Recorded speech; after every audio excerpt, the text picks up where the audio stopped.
"Hey, Hippo, this isn't a zoo. Go home," one of them shouted.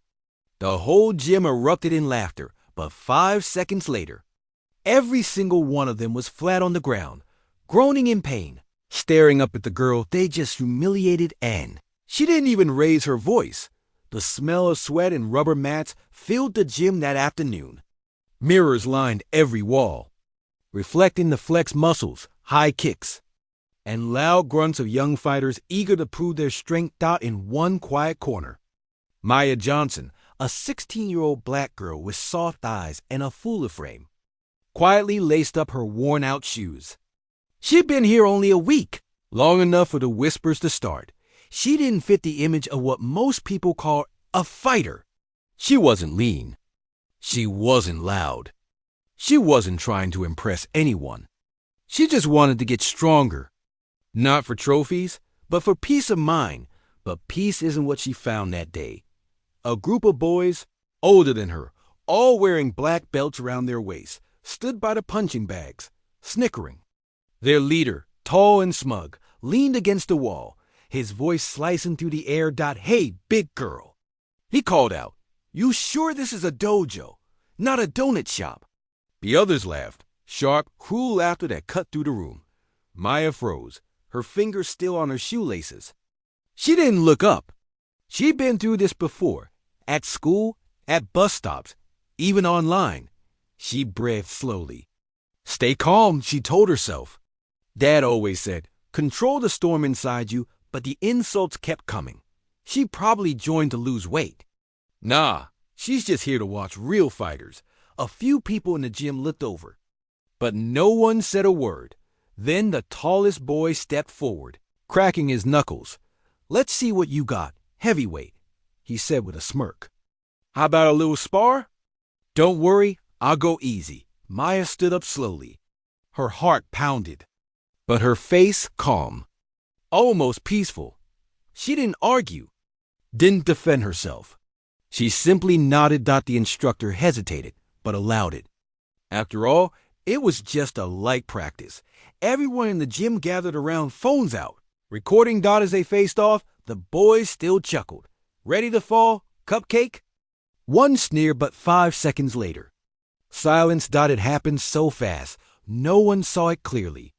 The boy lunged, too confident, too careless, and in a single, smooth motion, Maya shifted her weight, caught his wrist, turned, and bam, he hit the mat flat on his back. Gasps filled the room. Before the others could react, she spun, ducked under a kick, and swept another one's legs clean from under him. Another tried to grab her arm. He ended up face first on the floor. In less than 5 seconds, 4 trained black belts were down, and Maya, she didn't even look winded. The crowd was silent. You could hear the sound of their heavy breathing, their disbelief. The instructor stepped forward, eyes wide. "Where did you learn that?" he asked quietly. Maya looked at him, her voice soft, steady. "From my dad. He taught self-defense to women who thought they couldn't fight back." Hush fell over the room. Few knew her story. Her father, once a decorated martial artist, had passed away years ago, protecting a woman from being attacked on the street. Maya had trained alone ever since, replaying his lessons in her head every night, pushing her body past every insult, every sneer, every moment of doubt. Now, standing over her bullies, she didn't feel anger. She felt peace. The leader of the boys stood up slowly, holding his arm. His eyes dropped to the floor.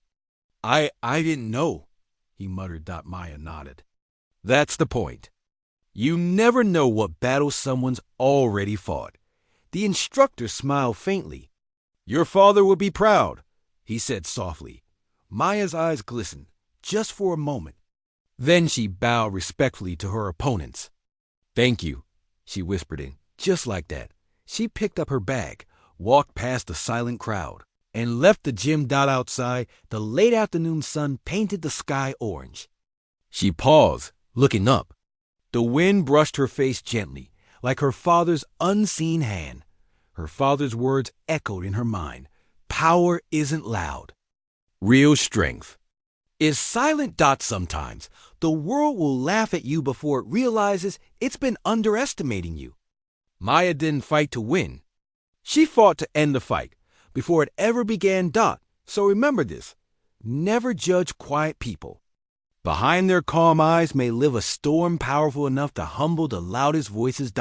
If this story inspired you, comment where you're watching from, and subscribe for more powerful stories that prove respect is worth more than revenge.